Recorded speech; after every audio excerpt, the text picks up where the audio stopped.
जय श्री श्याम सभी को। एक बार फिर से आप सभी का स्वागत है जय श्री श्याम चैनल पर। तो चलिए आइए हम अपने भगवत गीता के पाठ को आगे बढ़ाते हैं। कल हमने अध्याय 3 कंप्लीट कर लिया था। आज हम करेंगे अध्याय 4 शुरू। अध्याय 4 का नाम है दिव्य ज्ञान। तो चलिए आइए शुरू करते हैं श्लोक 1 से।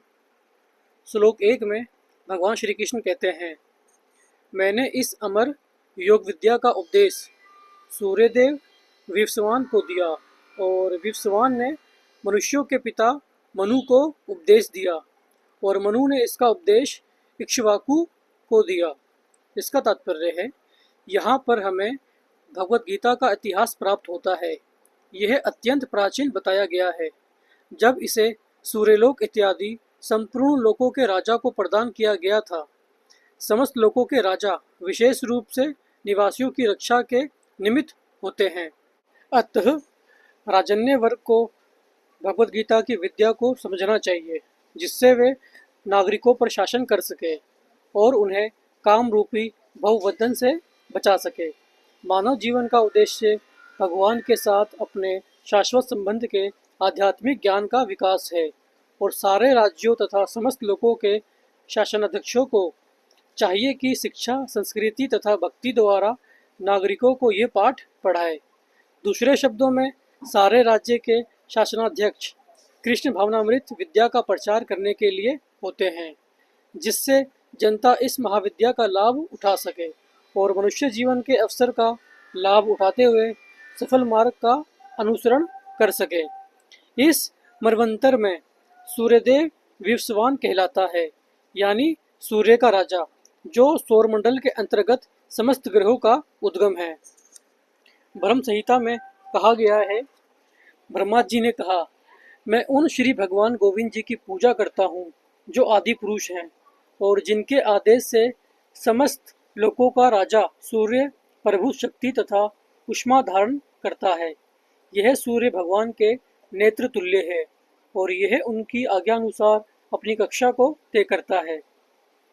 सूर्य सभी लोकों का राजा है तथा सूर्यदेव सूर्य ग्रह पर शासन करता है, जो उष्मा तथा प्रकाश प्रदान करके अन्य समस्त लोकों को अपने नियंत्रण में रखता है। सूर्य कृष्ण के आदेश पर घूमता है और भगवान कृष्ण ने विवस्वान को भगवत गीता की विद्या समझाने के लिए अपना पहला शिष्य चुना।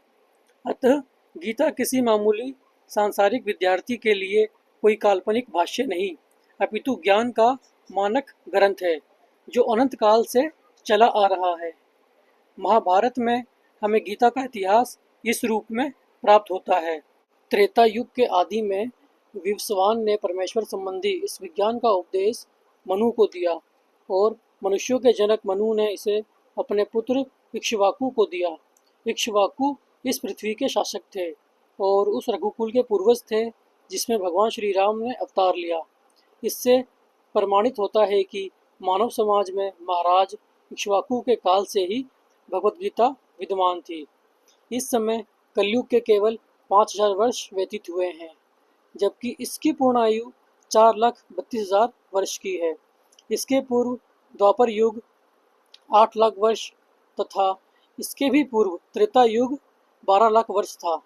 इस प्रकार लगभग 20,05,000 वर्ष पूर्व मनु ने अपने शिष्य तथा पुत्र इक्ष्वाकु से, जो इस पृथ्वी के राजा थे, श्रीमद् भगवत गीता कही।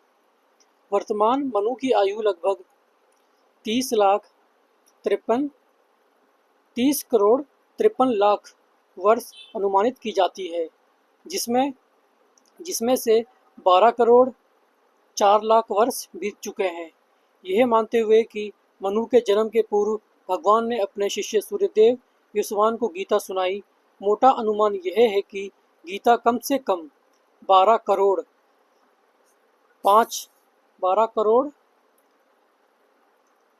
4 लाख वर्ष पहले कही गई और मानव समाज में यह 20 लाख वर्षों से विद्यमान रही। इसे भगवान ने लगभग 5000 वर्ष पूर्व अर्जुन से पुनः कहा।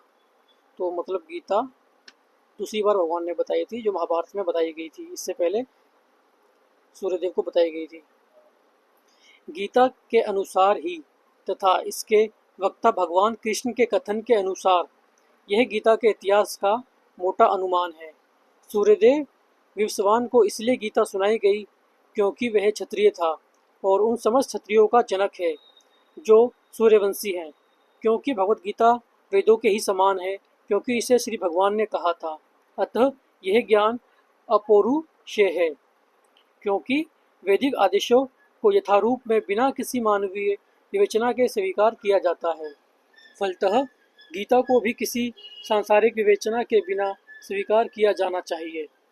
संसारी तार्किकजन अपनी अपनी विधि से गीता के विषय में चिंतन कर सकते हैं, किंतु यह यथारूप गीता भगवत गीता नहीं है। अतः भगवत गीता को गुरु परंपरा से यथारूप में ग्रहण करना चाहिए। यहाँ पर ये वर्णन हुआ है कि भगवान ने इसे सूर्यदेव से कहा। सूर्यदेव ने अपने पुत्र मनु से और मनु ने अपने पुत्र इक्ष्वाकु से कहा। तो ये है गीता का अध्याय 4 श्लोक 1। तो उसमें बताया गया है कि गीता सबसे पहले कहाँ कही गई थी, किससे कही गई थी, किस तरह गीता कहाँ से शुरू हुई है, कहाँ तक चल के आ रही है अभी। तो उसको काफ़ी लगभग 20 करोड़ 30 करोड़ 53 लाख वर्ष हो चुके हैं जब गीता पहली बार कही गई थी। और गीता को रिपीट किया है 5000 वर्ष पूर्व महाभारत के युद्ध में, जब भगवान श्री कृष्ण ने अर्जुन को सुनाया था। तो इस तरह गीता चली आ रही है। तो आज के लिए इतना ही। हम अध्याय 4 के श्लोक 1 पे ख़त्म कर रहे हैं। इसके आगे हम करेंगे स्टार्ट कल अपनी अगली वीडियो में। तो आज के लिए आप सभी से जय श्री श्याम।